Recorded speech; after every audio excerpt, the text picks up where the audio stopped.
linggo po sa atin. Alam mo, grabe yung ano na to sa akin, yung week na to.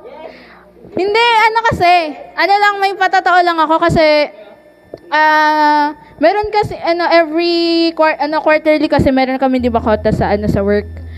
Tapos, ano talaga, ayun nga pumaldo tayo dun Hindi, sumakses. Hindi, alam mo yun, unexpected talaga pagdating kay Lord. Kasi, yun, at least 85% ng work mo dapat makuha mo. Tas, kahit yung supervisor ko nagulat sa nangyari, kahit nga ako hindi ko inakala na ganun pala kumilos yung Panginoon. Kasi sa 3 buwan na yun, parang nandun na yung stress, struggle. Pero pinalitan ni Lord ng ng saya. Kasi last week, nung Friday, pinakita sa akin yung percentage ko. Nakita nyo yung 92, tas yung isa 100%. Di ba? Yung Panginoon talaga iba siya kumilos sa atin. Kahit kahit hindi mo nakikita na na magaling ka. Pero yung Panginoon meron siyang pagkilos na hindi natin alam.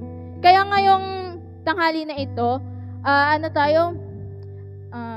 mag-self-reflect din tayo at yung mapapakinggan natin na Word of God ay isa-isip natin sa puso at i-apply din natin sa ating sarili. At ngayon, papakilala na po natin kung sino yung ating Word of God for today. Si Pastor Arnold. Yan po.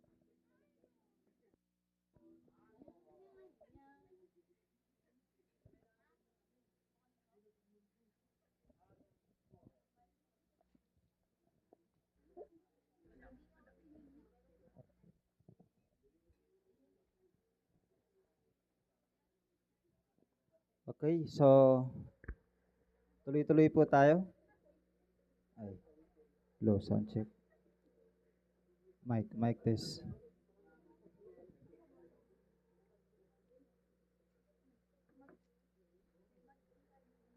Ayan, so tuloy-tuloy tayo, no? Sa ating topic mula pa nung nakaraang Sunday. So, ang pinapag-usapan natin ay ang gospel. So, para magkaroon tayo ng alinaw, what is the gospel? At ano ba yung mga main message na nakapaloob sa gospel? Yan. Para tayo, kapag mag-share tayo ng gospel, at least kahit paano, meron tayong basihan o meron tayong background at tayo mismo na naiintindihan natin ng gospel ng ating Panginoon. Okay? So, ang gospel, ayon kay Jesus, ipinapangaral yan mula nung siya ay dumating. Tama? At ang talatang lagi natin ginagamit yan ay ang Luke 16:16. Okay? Ano nga hulitang sabi doon? Abisado nyo na ba yun? Kasi yun, paulit-ulit na natin yan Luke 16:16. Memorize nyo ba? Bakit ibigay? Luke 16:16, no? Tapos nirecite yung Malakay 3:10. Yun lang. Sige, pakibasa nga. Ito ang sabi sa Luke 16:16. Ang kautusan ni Moises at ang sinulat ng mga propeta ay may bisa hanggang sa pagdating ni Juan na tagapagbautismo. Buhat noon ay ipinapangaral na ang magandang balita tungkol sa kaharian ng Diyos at ang lahat ay nagpupumilit na makapasok dito. Ayun. Yun yung sabi doon, Lahat ay nagpupumilit na makapasok dito. Doon sa kaharian ng Diyos. So, ang sabi doon, ipinapangaral ang mabuting balita. Ayan. Pagkadating ni Jesus at yung kay Moises, ayan, tapos na yon. Ngayon ay sa gospel na tayo. So, yung unang pinag-aralan natin, what is the message of the gospel? So, number 1, repentance. So, sabi ko, meron dito nga 5. Meron dito nga 5 puntos. What is the message of the gospel? At ang number 1 natin, so naging topic natin nung Sunday is, we talk about repentance. Dahil yan yung first message ni Jesus when they preach the gospel. Okay? Sa Matthew chapter 3, verse 2, pinangaral yan ni Juan, ang sabi niya, magsisi kayo at tumalikod sa inyong mga kasalanan sapagkat ang kaharian ng Diyos ay malapit na. And then pagdating naman sa Matthew chapter 4, verse 17, so si Jesus naman ang nagsimulang mangaral ng magandang balita. So parehas din, ang sabi niya, magsisi kayo at tumalikod sa inyong mga kasalanan sapagkat ang kaharian ng Diyos ay malapit na. So they preach about repentance. Okay? So kung bakit mahalaga ang pagsisisi ay dahil lang sabi ng Biblia, repentance leads to salvation. Okay? Repentance lead to salvation. 2 Corinthians chapter 7 verse 10. 2 Corinthians chapter 7 verse 10. Sapagkat ang kalungkutang buhat sa Diyos ay nagbubunga ng pagsisisi at pagbabago tungo sa kaligtasan.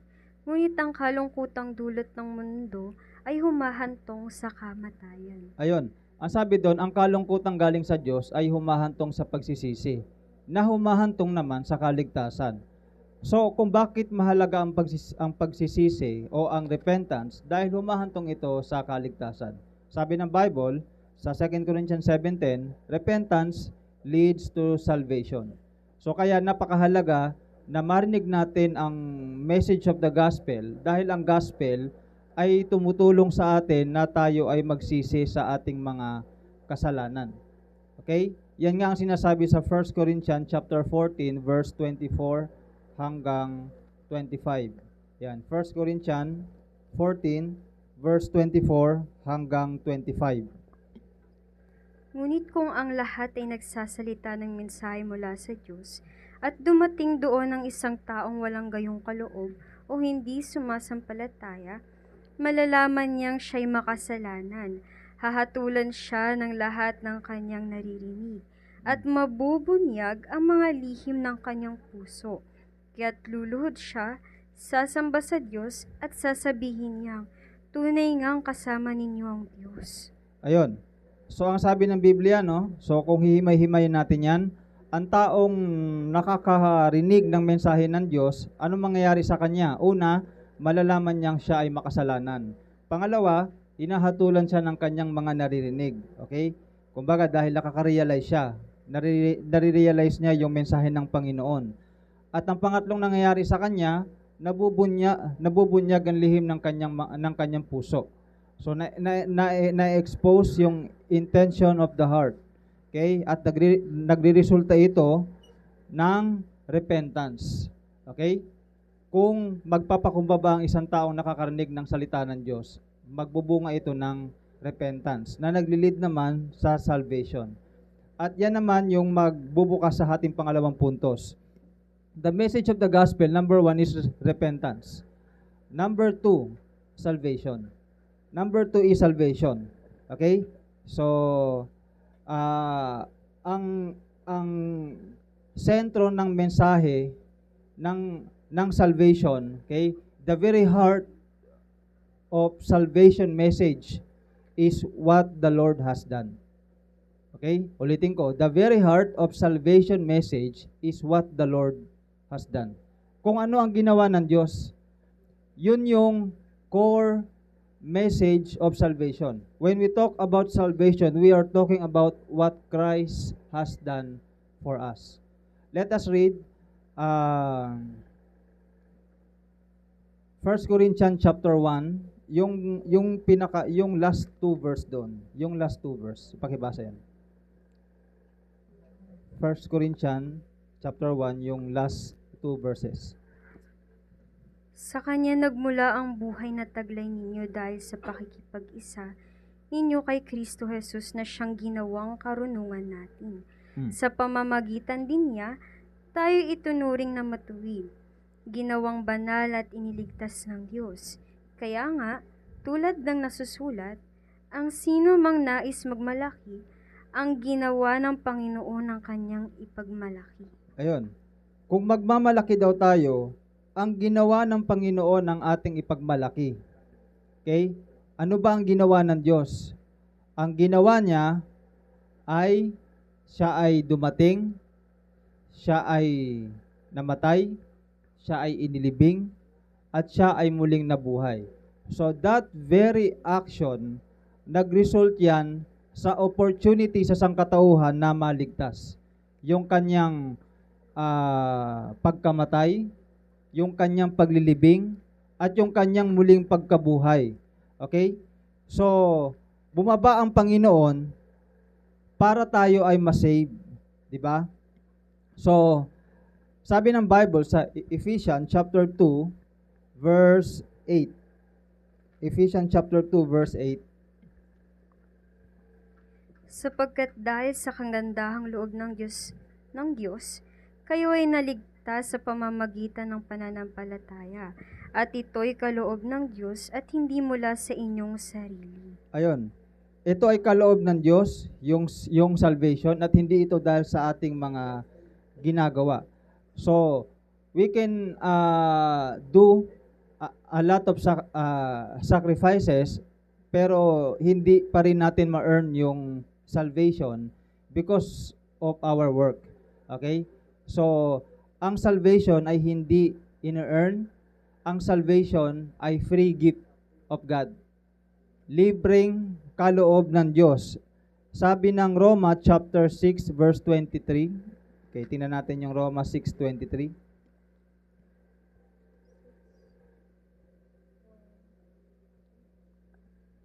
Sapagkat kamatayan ng kabayaran ng kasalanan, ngunit walang bayad na kaloob ng Diyos ay buhay na walang hanggan. Ayun. Sa pamamagitan ni Kristo Jesus na Walang bayad na kaloob ng Diyos, okay? Ang buhay na walang hanggan. So, sabi ng Bible, libre yan, libre. It is not something na in-earn by works. Okay? So, ang ating ginagawa ay hindi makakapagligtas sa atin kailanman. Okay? Kundi yung ating lang pananampalataya sa Diyos. Okay?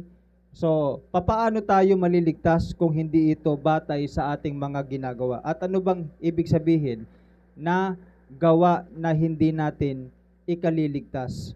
Okay? Mga gawa na hindi natin ikaliligtas. Tingnan nyo sa Roma chapter 10, verse 1 hanggang 2. Verse 1 hanggang 2. Mga kapatid, ang pinakananais ng puso ko at dinadalangin ko sa Diyos ay ang maligtas ang Israel, sapagkat saksi ako na sila'y magsigasig na maging kalugod-lugod sa Diyos, hindi nga lamang batay sa tamang kaalaman. Ayun. So, sabi doon, saksi si Pablo sa mga ginagawa nila na sobrang they are very devoted o sa kanilang ginagawa. Ang sabi ni Pablo, kaya lang, hindi batay sa tamang kaalaman. Hindi batay sa tamang knowledge sa kung ano yung sinasabi ng Bible na dapat natin gawin for us to be saved. So, ito ang totoo. Hindi ka maliligtas sa iyong gawa. Pero hindi ka rin maliligtas kung wala kang gagawin.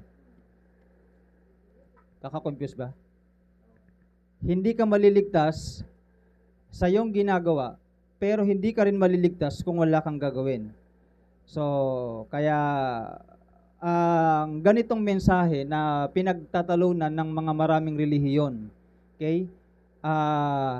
Yung isang side, sinasabi nila, dapat mag-earn tayo ng salvation by good works. Okay? Sinasabi naman ng isa, sabi ng Bible, kahit wala tayong gawin, maliligtas tayo through faith. Okay? So, alam nyo, being one-sided, nagre-resulta sa confusion pagdating sa salvation. So now, gusto kong linawin ito sa inyo once and for all. Okay? Pero hindi naman tayo masyadong mag-detail dyan kasi try kong simple as possible. So, hindi tayo maliligtas sa pamamagitan ng ating ginagawa. Okay? Ano yung ginagawa natin na hindi natin ikaliligtas? Yun yung mga gawa na hindi batay sa tamang kaalaman. Yung sarili mo lang. Okay? So, sabi ng Bible, saksi ako, sabi ni Pablo, na sila'y nagsusumikap na maging kalugod-lugod sa Diyos. So sayang lang dahil hindi lang batay sa tamang kaalaman. Maaring nagsisipag sila patungkol sa Diyos batay sa sariling paniniwala o sa kultura. Marami kasi, halos lahat naman ng tao naniniwala sa Diyos. Kaya nga lang, meron tayong kanya-kanyang mga kaisipan o pamamaraan kung paano natin i-exercise yung ating paniniwala. Meron nga tao naglalasing, pero naniniwala siya sa Diyos. So dahil naniniwala siya sa Diyos, hindi siya naniniwala pupunta sa impyerno. Kasi naniniwala siya sa Diyos pero nagiinom siya. Pero pagka nagkaroon siya ng kaaway, hindi siya nagpapatawad. Pero naniniwala siya sa Diyos. So meron siyang sariling paniniwalang kanya na kapag ginawa niyang basehan para siya ay mapunta sa langit, hindi yun mag-work. Dahil hindi yun batay sa tamang kaalaman. Ang batay sa tamang kaalaman, magsisika at tumalikod sa iyong mga kasalanan. Mababasa naman sa Bible, ayaw ng Diyos ng naglalasing. Hindi papasok sa langit ang mga taong lasinggero. Hindi yan papasok sa langit. Okay? At napakaraming talata na nagsasabi niyan. Okay? So, yun. Sabi nila, bakit si Jesus uminom? Yan. So, ang tanong, si Jesus ba nalasing? Okay? Si Jesus ba nalasing? At saka, ano ba yung ininom niya? Okay? Yung kanyang hininom, hindi yung toxic. Ubas yun, yung hininom nila. Subukan nyo, kumain kayo ng maraming ubas, malalasing din naman kayo Okay? At saka ang ubas ay gamot, nakakatulong sa katawan. Pero kung sosobra ka, makakasira din kasi malalasing ka, unang masisira sa'yo yung integridad mo bilang tao. Okay? Dahil lang sabi ng Bible, ang paglalasing, nakakawala yan ng integridad ng tao. Kasi lasing ka Imagine, katino-tino mong tao, tapos nalasing ka, tapos matutulog ka sa kalsada. Di yung tao, malilis yung respect sa'yo. Diba? So dahil lasing ka, gumagawa ka na ng mga bagay na hindi appropriate sa isang matinong tao. Okay? So kaya, nababawasan ang respeto ng tao sa isang taong nagiinom. Pero pwede silang maniwala na, naniniwala naman ako sa Diyos, mabait naman ako kahit nagiinom ako, wala naman ako tinatapakan tao. Okay? So, paniniwala niya yon. Pero ang tanong, biblically speaking, yung ba ay katanggap-tanggap? Sa Bible, hindi yung katanggap-tanggap. Dahil ang sabi ng Galatia chapter 5, parte ang paglalasing na hindi makakapasok ang isang tao sa kaharian ng Diyos. Kung sisimulan nyo sa Galatia chapter 5 verse 19, mga listahan nyo ng hindi tatanggapin sa langit. Kasama doon yung mahilig sa chismis. Kasama doon yung naglalasing. Okay? Kasama doon yung mga taong nagiinom. Okay? Mga taong mahilig sa away. Yan. Yung mga taong ganyan. At kasama dyan, yung mga nakikipagtalik sa lalaki ka, nakikipagtalik ka sa iyong kapwa lalaki, babae ka, nakikipagtalik ka sa iyong kapwa babae. Pero pwede silang maniwala na, I do believe in God, hindi ako gumagawa ng masama. Kung may ginagawa akong masama, sa akin lang yon. Kasi may kalibin siya, kapwa niya babae o kapwa niya lalaki kung siya lalaki. Okay? Pero, parehas sila mabait. Wala naman silang inaargabyadong tao, parehas sila gusto yon. Tatanggapin ba sila sa langit? Ang sagot, hindi. Kasi yung paniniwala nila patungkol sa Diyos ay batay sa kanilang sariling pamantayan. Hindi yun batay sa tamang kaalaman. So, kapag gumawa sila ng action according to their faith, hindi sila tatanggapin ng Diyos sa langit. Dahil yun yung mga action na hindi batay sa tamang kaalaman. Okay? Kaya, kahit anong paniniwala natin na tayo ay mabait, pero kung ang ginagawa natin ay hindi batay sa tamang kaalaman, hindi rin tayo magiging katanggap-tanggap sa Diyos. Yun yung point na sinasabi sa Biblia, na ang gawa natin, hindi natin ikaliligtas. Okay? Pero, kung batay sa tamang kaalaman, maliligtas ba tayo? Yes. Okay? So, marami kasi, sa sobrang pagpapaliwanag yan, nagiging one-sided. Okay? Hindi na ipapaliwanag yung dapat gawin para maligtas. Kasi meron tayong tinatawag na saving grace. Okay? Meron tayong tinatawag na saving grace o yung saving faith. Saving faith pala. Okay? Tingnan natin dito sa Santiago chapter 2. Dito yung pinaliwanag ni Santiago, ang kanyang hamon, ipakita nyo ang inyong pananampalataya na walang gawa. Okay? At ipapakita ko naman ang aking pananampalataya na wala na may gawa. So, tingnan natin dahil nabuksan na. Ay, Santiago, no? James ba yung nasabi ko?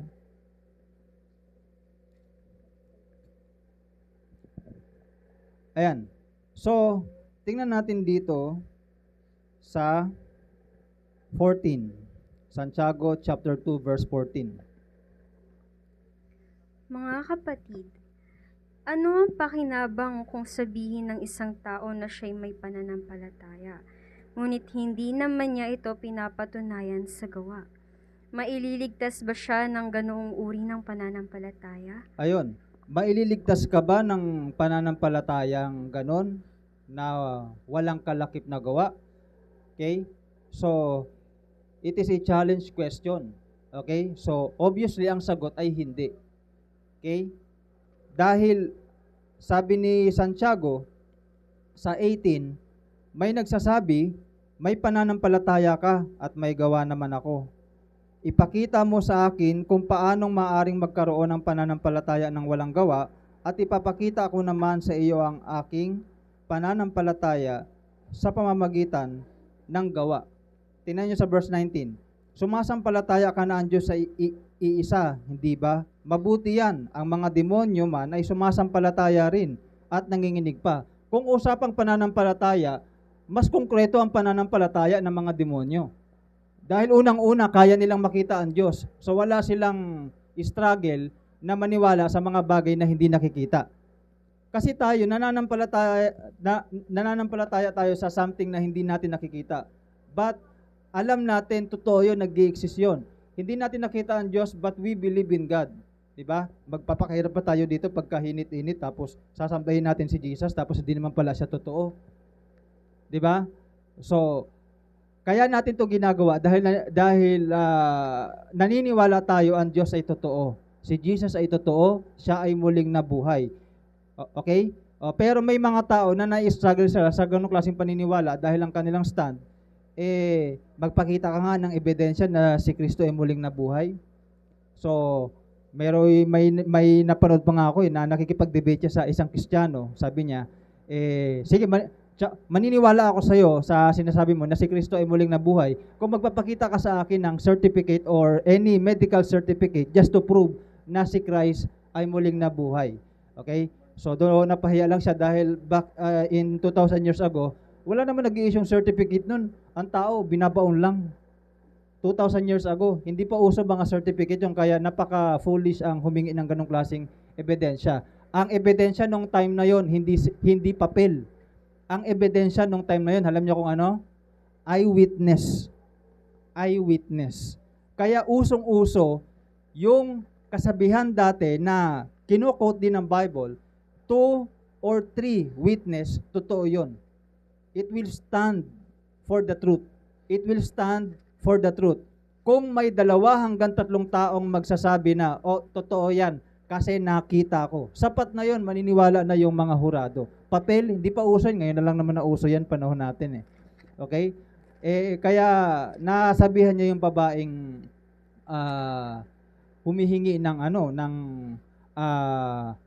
yung medical certificate. Sige nga, pakita nga kayo medical certificate na si Jesus ay muling nabuhay. So, napakahangal yung ganong klaseng argumento dahil walang certificate nung time na yon. Ang meron, eyewitness, mga nakakita. Hindi ka ba maniniwala? Libo-libo na ang pinatay dahil lang naniniwala sila those time na si Jesus ay muling nabuhay. Bakit mo naman i-risk yung buhay mo sa isang tale? Di ba? Sa isang parang kwento lang ng mga tao. Nakita ng mga disipulo, nakita ng mga apostol, nakita ng ilang mga tao na si Kristo ay muling nabuhay. Una nga nakakita, mga babae. Diba? Sila Magdalene, nakita nila. So, sumunod na lang yung mga apostol. Si Tomas, hindi rin naniniwala dahil paniwala niya. Hanggat hindi ko naisusuot ang aking kamay sa butas ng kanyang mga kamay at ng kanyang tagiliran, hindi ako maniniwala sa John chapter 20. Kaya, nung sila'y nagkakatipon-tipon, si Jesus pumasok na hindi man lang binubuksan yung pintuan kasi glorified body na siya eh. So, basically, nakakatagos na siya kung saan-saan. Kaya ang glorified body, hindi pang earth. Bakit? Magagamit yung pang buso yun. Kasi nakakatagos na eh. Hindi na kailangan ng pinto. Basta ka lang makakapasok, tagos-tagoson ka na sa mga pader. Okay? Kaya ang glorified body, hindi yun pang dito sa atin. O pang langit yun. Kasi kapag ka dito, mamboboso ka lang. 'Di ba? Magagamit lang natin sa masama yun. Kaya hindi i-allowed ng Diyos na yan magamit dito. Okay? Kaya pag tayo namatay, doon ka palang bibigyan ng glorified body. Hindi yan pang earth. 'Di ba? Vertical yung utak natin pagka ganyan, meron tayong ganyan. Naku, marami tayong magagawa. Tiyak yan, marami tayong magagawang kalokohan. Ngayon pa nga lang, wala ka pang glorified body, pero nagagawa natin ng paraan, 'di ba? May maliit na butas, may babaeng naliligo sa may CR, silip ka naman. Nagagawa naman natin. Paano kung kaya mo pang mag-invisible? Paano kung ikaw pa yung nakakatagos, di ba dali-dali lang? O kaya ang glorified body, hindi yan pan dito sa earth. Panglangit yan, o pang dun lang yan. So, si Thomas, sabi niya, ganun yung paniwala niya, pumasok si Kristo. Sabi ni Christ, o Thomas, isuot mo na. O sabi ni Thomas, o Panginoon ko at Diyos ko, o doon niya dineklara, si Christ talagang buhay. Ang sabi ni Kristo, nakita mo yung talata sa John chapter 20? Ang sabi ni Kristo, naniniwala ka sapagkat nakita mo, o mas mapalad ang hindi nakakita, ngunit naniniwala. Okay? So, ibig sabihin, kumpara kay Tomas at sa mga disipulo na hindi man natin nakita yung kanyang muling pagkabuhay, literal, but we are more blessed than them. Dahil naniniwala tayo kay Kristo na siya muling nabuhay, kahit na hindi natin nakita literal yung kanyang pagkabuhay at hindi natin narinig literal yung kanyang tinig. Pero narinig naman natin ang tinig ni Kristo sa pamamagitan ng kanyang mga salita na naisulat na yan ay inspired naman by the Holy Spirit. Kaya nga kapag natutunan natin ang salita ng Diyos, nagkukos ito sa atin ng totoong pagbabago. So kahit hindi mo nakita yung nangyari noon, pero naririnig mo, buhay naman ang salita ng Diyos. So meron siyang same effect, kagaya sa atin. So it's not a big problem. Nagkakaproblema lang doon sa mga taong gustong makita. Pero gayon pa man, kahit ang diablo, dahil wala silang problema sa ganon, they can see God, okay? They've been with God, kasama sila dati doon sa langit, nagkaroon lang ng aklasan, okay? Pero na-witness nila, they have eyes that seen God, literal. Sabi ng Bible ni Santiago, ang demonyo may pananampalataya din at nanginginig pa. Okay? Katunayan nanginginig sila nung pagsampa ni Jesus doon sa Capernaum, merong isang lalaking sinasapian ng maraming espiritu. Okay? At nagmakaawa siya kay Jesus. Ang sabi niya, ba't napaaga ka? Hindi pa naman namin oras. Okay? Sila na yung nagsuggest, ganito na lang, palayasin mo kami, dalhin mo kami doon sa tumpok ng mga biik, yung mga baboy, naalala niyo yung story? So yun, sinabi ni Jesus, o sige, lumayas kayo sa taong yan, pumunta kayo doon sa mga biik. O so yung biik, nagpakamatay. Okay? Tumalon sila doon sa bangin, at nahulog sila doon sa ilog, o sa lawa. Kaya sila ay namatay. Okay? Pero yung lalaki na yon, nung nandun pa yung espiritu ng demonyo o yung mga espiritu ng demonyo na nasa kanya, nakiusap kay Jesus. Sabi niya, "Huwag mo po kaming puksain. Hindi pa namin oras." Alam naman ni Jesus yon. Hindi pa nila oras. Okay? At nanginginig sila kay Jesus. Natatakot sila kay Jesus. Okay? So kaya tama sabi ni Santiago, naniniwala sila sa Diyos at nanginginig pa. Okay? Pero tayo, kung minsan, yung paniniwala natin, hindi kasing level lang nasa mga demonyo na may panginginig at takot eh. Okay? Bakit? Hindi naman kasi natin nakikita si Lord eh. Kaya parang masyado tayong kampante, nagagawa tayo ng kasalanan sa ating kwarto, kaya wala mga makakitang iba, di ka makita ng nanay mo o ng kahit na sino, pero nakikita ka naman ni Lord. Pero hindi tayo natatakot. Okay? Ibig sabihin, mas takot pa ang demonyo. Okay? Pero bakit hindi sila naliligtas? Kung mas greater ang kanilang belief kaysa sa atin, why they cannot be saved? O bakit? Dahil yung kanilang pananampalataya gaano mang kalaki, pananampalataya lang, paniniwala lang. Bakit? Wala kasing gawa. Wala kasing gawa. Yun yung hamon ni Santiago. Kung yung mga demonyong ito, sumasampalataya sila, but without works, we cannot be saved. We cannot be saved. Okay? Naniniwala sila kay Jesus, pero hindi sila kumikilos, okay, sa tamang kaalaman. Okay? Yun yung sinasabi ni Paul sa Roma chapter 10, verse 1 hanggang 2. So, sabi ni Paul, saksi ako sa mga ginagawang hirap ng mga taong ito. They are very devoted sa kanilang paniniwala, di ba? Gagawin nila pati yung pagsusugat ng kanilang sariling katawan para lang ipakita yung kanilang sariling paniniwala. Pero it's not acceptable in the eyes of the Lord. Bakit? Hindi batay sa tamang kaalaman. So kung may gagawin tayo, yung batay sa sinasabi ng salita ng Diyos. Hindi yung batay lang sa sinasabi ng iba, sa sinasabi ng ating kultura, o sa sinasabi lang ng ating paniniwala, o maaring sa sinasabi ng ating isip lamang. Okay? Dapat lahat ng gagawin natin batay sa sinabi ni Kristo kung paano tayo maliligtas. Paano ba tayo maliligtas? Okay? Ang sabi, nagtanong yung mga tao. Okay? Nagtanong yung mga tao kay Jesus dito sa John chapter 6. Sabi ng mga tao sa verse 28, ano po ang dapat naming gawin upang matupad ang ipinagagawa ng Diyos? So malinaw sa mga tao, mayroong ipinagagawa ang Diyos. John chapter 6 verse 28 hanggang 29. So sabi ng mga tao, ano po ang dapat naming gawin upang matupad ang ipinagagawa ng Diyos? Ang sabi ni Jesus, ito ang ipinagagawa sa inyo ng Diyos. Sumampalataya kayo sa isinugo niya. Okay? Kapag sinabing sumampalataya sa isinugo niya, kasama dyan yung pakikinig sa lahat ng tinuturo ni Jesus. Dahil kalakip ng ating pananampalataya, yung kanyang mga aral na dapat nating gawin, nakukumpleto sa ating kaligtasan. Okay? Nakukumpleto sa ating kaligtasan. That's why, sinabi ni Pablo sa Ephesians chapter 2, verse 12 yata yun, ang sabi niya, kahit wala ako, Philippians pala, Efeso chapter 2 verse 12. Sabi niya rito, ayun tama. Tulad ng inyong buong pusong pagsunod dong ako'y kasama pa ninyo, lalo kayong maging masunurin ngayong ako'y malayo. Pag sumikapan ninyong maging ganap ang inyong kaligtasan, na may lubusang paggalang at pag-ibig sa Diyos. Okay? So, sabi doon, with fear and trembling. Okay? Ang sabi ni Paul, sumunod tayo sa Diyos. Dahil yun yung magiging dahilan kung bakit tayo magiging ganap eh. So, yung tayo ay maligtas, may kalakip na gawa. Pero yung kalakip na gawa na yan yung batay sa tamang kaalaman. Paano yon? Sumampalataya tayo kay Kristo. Okay? Yan yung sinasabi. Yun yung una. Sumampalataya tayo. Okay? Ano pang gagawin natin? Nananampalataya ka na, paano ka naman magiging ganap? Gumawa ka ng tama, gumawa ka ng mabuti. Okay? With fear and trembling. Sumunod ka sa Diyos na may lubusang paggalang at pag-ibig.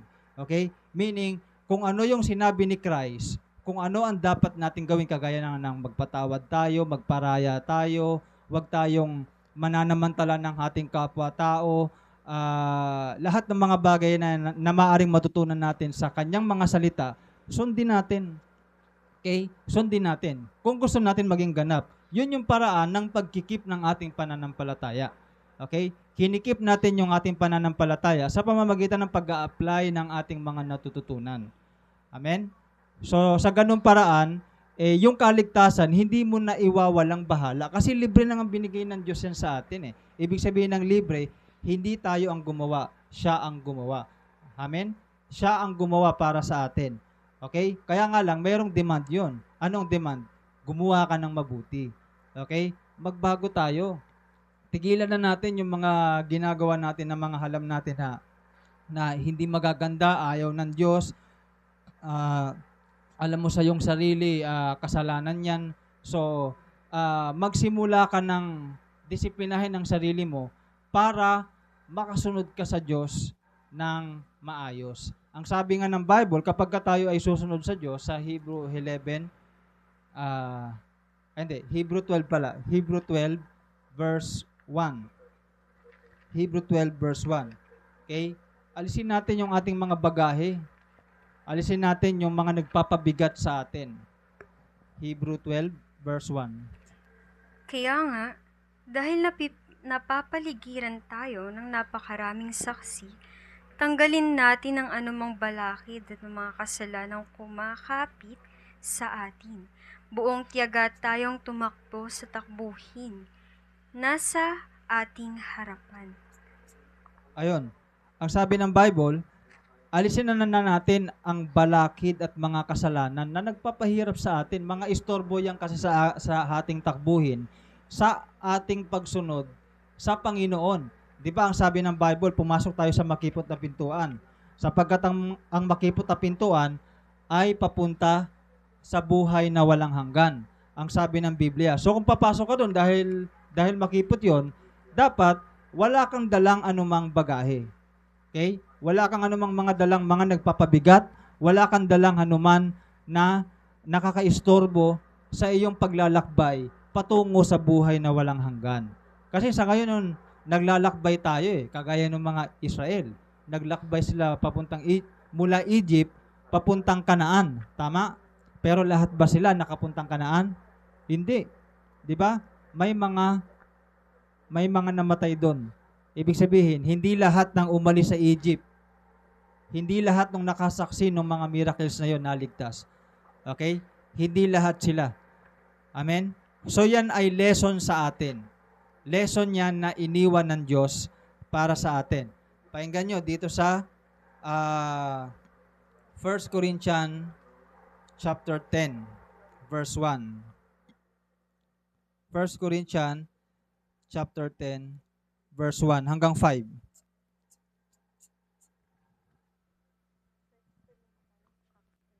Hanggang 5 yun. Mga kapatid,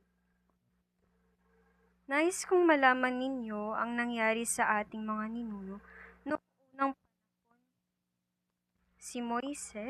Ni Moises, silang lahat ay naliliman ng ulap sa kanilang paglalakbay at sa pagtawid sa dagat na pula. Sa gayon, nabautismuhan silang lahat sa ulap at sa dagat bilang mga tagasunod ni Moises. Kumain silang lahat ng iisang pagkaing espiritual at uminom din ng iisang inuming espiritual, sapagkat uminom sila ng batong espiritual na sumabaybay sa kanila, at ang batong iyon ay si Kristo.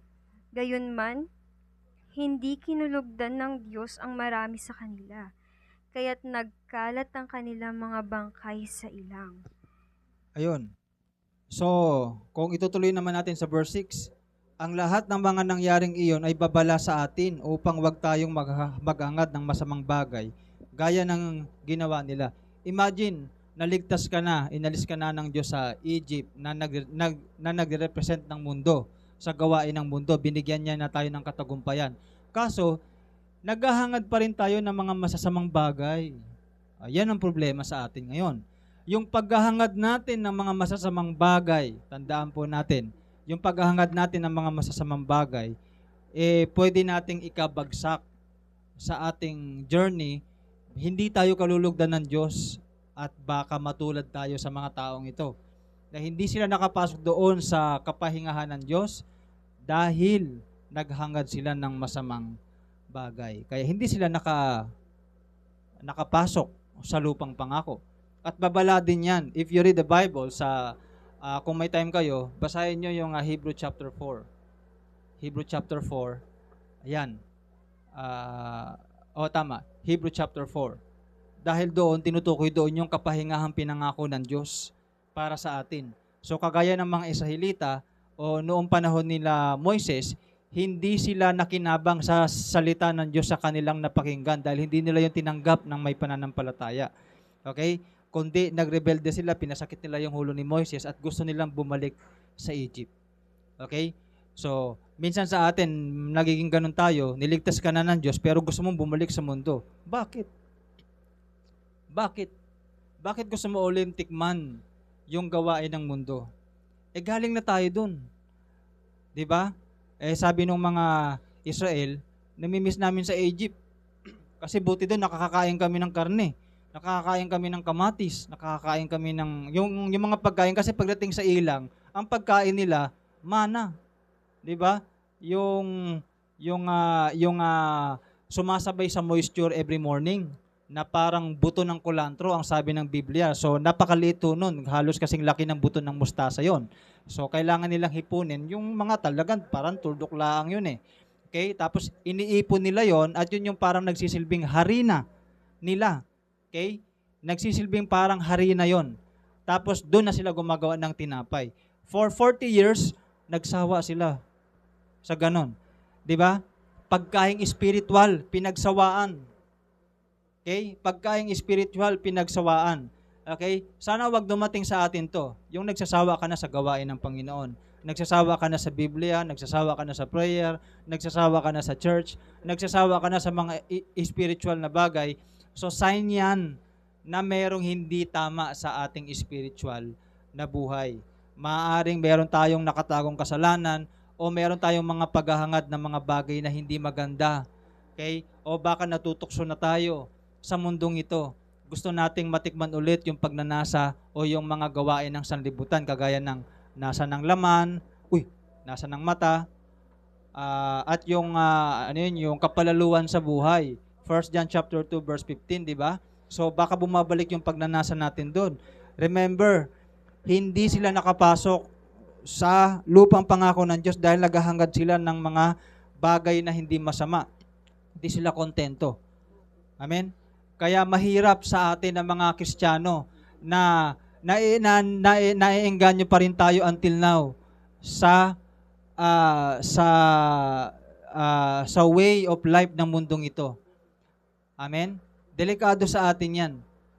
Delikado sa atin yan. Dapat ang laging meron tayo yung desire para sa Panginoon. Okay? So, ikaw ang nakakaramdam niyan sa iyong sarili. Kapag nangingibabaw yung sa mundo, okay? So, magsimula ka ng manalangin sa Diyos. Huwag mong pabayaan ang sarili mo. Huwag natin pabayaan ang sarili natin.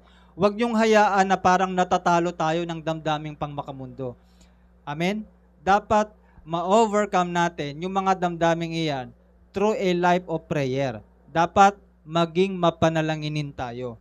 Okay? Tama sabi ni Christ, kung hindi tayo makapanalangin ng kahit isang oras man lang, ang ating katawan ay mahina, pero ang ating espiritu ay malakas. Saan mahina at saan malakas? Mahina sa pagtupad ng kalooban ng Diyos ang ating katawan. Pero ang ating espiritu, yun lang yung may gusto na tuparin yung kalooban ng Diyos. Kaya kung hindi ka mamumuhay according sa Spirit, hindi mo talaga magagawa ang kalooban ng Diyos kahit napakadali lang gawin. Okay? Napakadaling gawin dahil mahal natin yung Diyos. Pero kapag nawawala yung ating pag-ibig at hindi tayo namumuhay sa kalooban ng Espiritu Santo, mahihirapan tayong makasunod sa kalooban ng Diyos, mga kapatid. Kaya ikaw naman ang nakakaramdam niyan, you should always check yourself. Check yourself. Tingnan mo ang iyong sarili. Saan nangingibabaw ang desire? Okay? Saan nangingibabaw yung kagustuhan natin? Kung sa pangmundo, medyo hindi yan sa atin ng mga Kristiyano. Hindi yun tama para sa atin. So nanganganib tayo na matulad sa mga nag-fail na naka-record sa Biblia, which is yung Israel ng mga panahon na yon. Okay?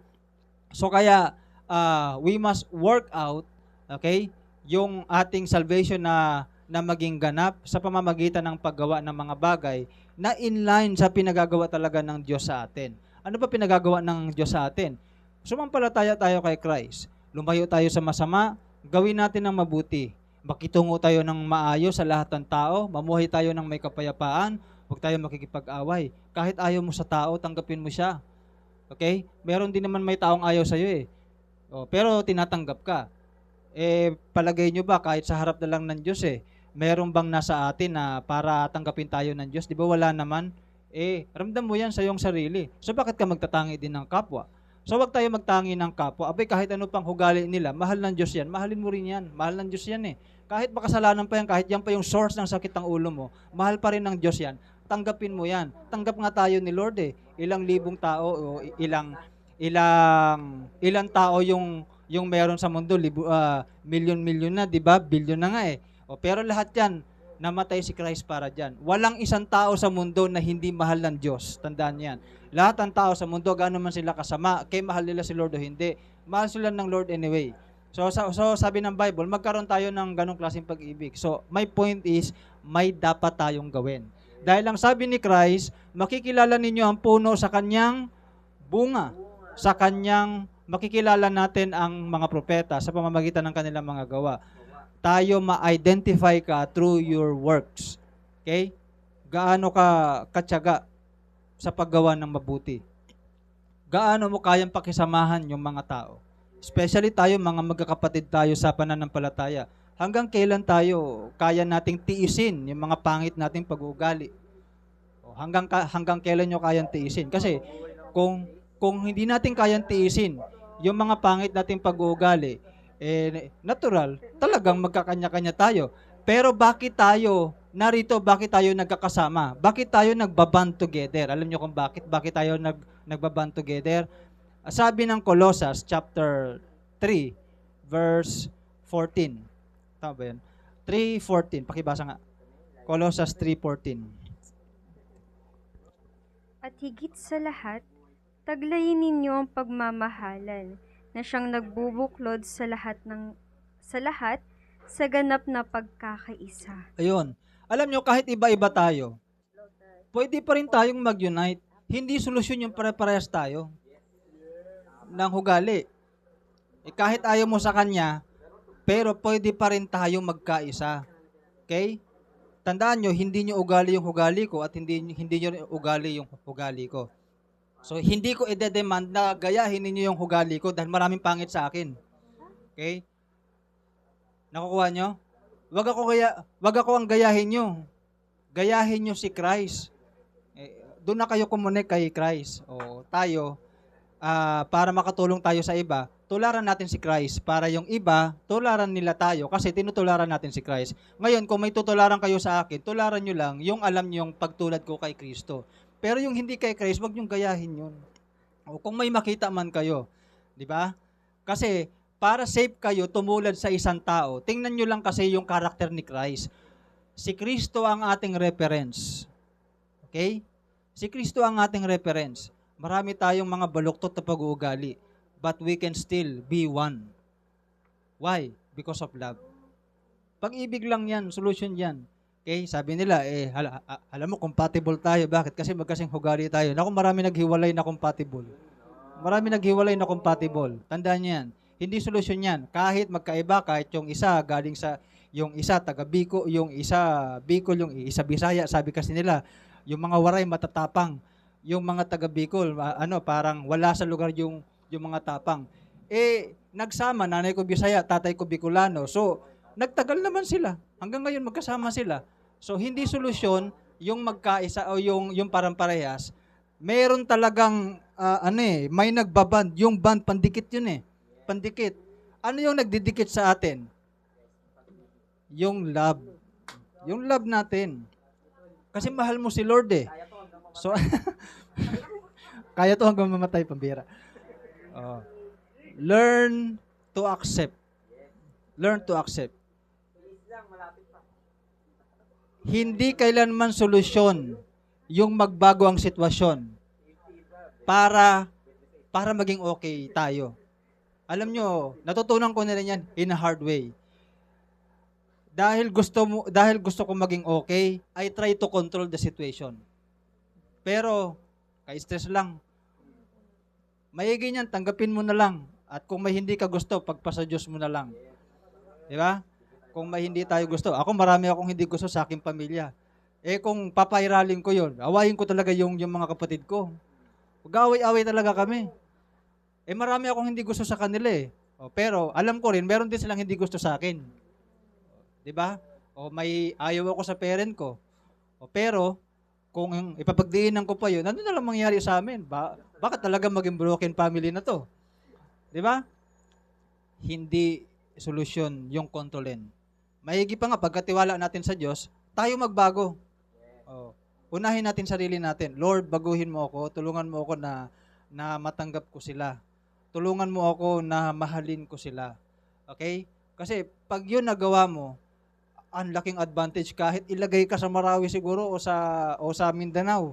Okay? Baka yung mga kaaway doon makipagkamayan ka pa eh. Alam mo, mahal ka ni Lord. Yun lang, pinatay ka. Di ba? Bakit may mga missionary na gagawa nilang ibuwis yung kanilang buhay para lang i-preach yung gospel? Because of love. Di ba? 2 Corinthians chapter 5, ang sabi ni Paul, ang pag-ibig ni Kristo ang nagtutulak sa amin, kaya kami parang nagiging baliw sa harap nyo. Kaya kung kami man ay matino kami para sa inyo matino kami. Kung kami nagiging baliw, sabi ni Paul, nagiging baliw kami dahil kay Christ. Bakit namin nagagawa to? Nagagawa namin to dahil sa pag-ibig na nag-uudyok sa amin, pag-ibig ni Kristo. Maraming mahirap gawin sa mundong ito. 'Di ba? Nagtatrabaho ka. Ang sungit-sungit ng mga boss, ang sungit-sungit ng mga manager Kristiyano ka. 'Di ba? Anong kailangan mo doon? I-control lang ang situation, magre-resign para mawala sa stress, no?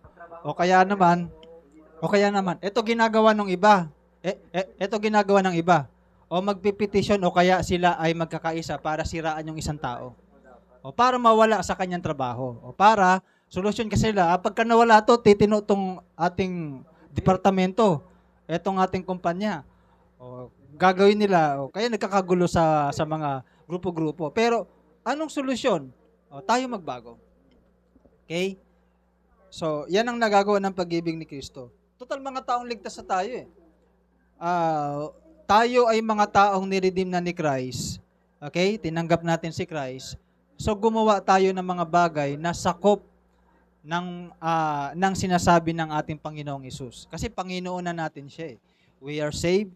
Okay? Hindi natin tinatry i-earn ang ating salvation sa pamamagitan ng ating gawa dahil ang pinagagawa ng Diyos sa atin, sumampalataya tayo sa Panginoon. At yung pananampalataya natin na yun na nakipag-isa tayo sa Panginoon, magre-resulta ito sa mabubuting gawa. Amen? Magre-resulta ito sa mabuting gawa. So yun yung pangalawang side, no? Yung kanina na ipaliwanag ko sa inyo, hindi tayo maliligtas sa gawa, pero hindi ka rin maliligtas kung wala kang gagawin. Okay? So yun yung unang side. Okay?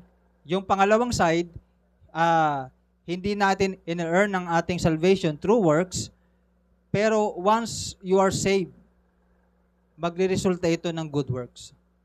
Okay? Magre-resulta ito ng good works. Kasi kailangan mag-manifest o dapat mag-manifest yung talagang Christ na nasa atin. Yung Christ na nasa atin. Kaya nga, dapat tayo ay maging kagaya niya. Okay? Huwag na natin ipilit yung sarili natin kasi yung sarili natin, maraming buta sa pagkatao natin eh. Marami. Di na ako lalayo sa aking sarili na lang. Nako, ang dami kong dahilan para sabihin, I'm not saved. Kumbaga, I have a million reason to tell myself, imposible sa akin ang maligtas. Imposible. But I have only one reason para sabihin na naligtas ako. At ang reason na yan ay si Christ. Si Christ lang. Amen? So, tandaan nyo yan. Ikaw na lang sapat na para sirain yung sarili mong pananampalataya eh. Kasi, alam mo sa iyong sarili, marami kang nagagawang hindi tama. Huwag kang mag-alala, ako din, ganun din ako. Marami din akong hindi nagagawang tama. Marami din akong nagagawang mali. Okay? I can tell to myself. Kaya kung sabihin sa aking sarili, may impyerno yata ako May impyerno yata ako. Yung parang matatakot ka. Okay? Amen? But, there is only one reason bakit ka ligtas. At yan ay si Kristo. Wala nang ibang rason. Si Kristo lang. At yan ang focus ng salvation message. Okay? Kapag sinabing gospel, number 1, repentance, number 2, salvation. When we talk about salvation, we talk about what the Lord has done for me, for you, for all of us. Dahil yun yung sentro ng mensahe ng salvation. When we talk about salvation, we talk about what Christ has already done. At ang sabi sa binasa natin, 1 Corinthians chapter 1, yung pinakadulo na talata, okay? Wala tayong dapat ipagmalaki. Ang ipagmamalaki lamang natin ay ang ginawa ng Diyos sa atin. Again, ano ang kanyang ginawa? Siya'y namatay, siya'y inilibing, siya ay muling nabuhay. Ano naging epekto sa atin yan? Okay? Last na verse, 2 Corinthians 5:21. And then we will sing a song at lumapit tayo sa Panginoon. 2 Corinthians 5:21. Hindi nagkasala si Kristo, ngunit alang-alang sa atin, ring na makasalanan, upang sa pakikipag-isa natin sa Kanya, ay maging matuwid tayo sa harap ng Diyos. Amen. Hindi nagkasala si Kristo, ngunit alang-alang sa Kanya, itinuring siyang makasalanan para sa atin, para tayo ay maging matuwid sa harap ng Diyos. Kaya lahat ng ito, para dahil lang sa ginawa ni Christ. Hindi na tayo tinuturing na makasalanan, bagamat makasalanan pa rin ang turing natin sa ating sarili dahil yun naman yung totoo. Pero ang importante yung pagtingin ng Diyos sa atin. Ang pagtingin ng Diyos sa atin, you are righteous, you are perfect, ikaw ay anak ng Diyos. So kaya ano man ang mangyari sa iyo, si Lord ang bahala sa iyo. Amen? So magkaroon tayo ng confidence. We have Christ in our hearts. Okay?